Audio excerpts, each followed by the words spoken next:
అందరూ వాడే ఎరువులే మనం కూడా వాడుతున్నాం. కానీ మన పంటలో దిగుబడి ఎందుకు తక్కువ వస్తుంది? ఎరువుల పేర్లు తెలుసుకోవడం సరిపోదు.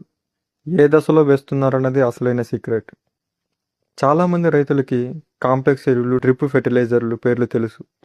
కానీ ఎక్కడ ప్రాబ్లం అంటే ఏ దశలో వాడాలి, ఎప్పుడు వాడాలి, ఎంత మోతాదులో వాడాలి అన్నది అసలైన ప్రాబ్లం. ఇది తెలియక దిగుబడి అనేది చాలా వరకు తగ్గిపోతుంటుంది.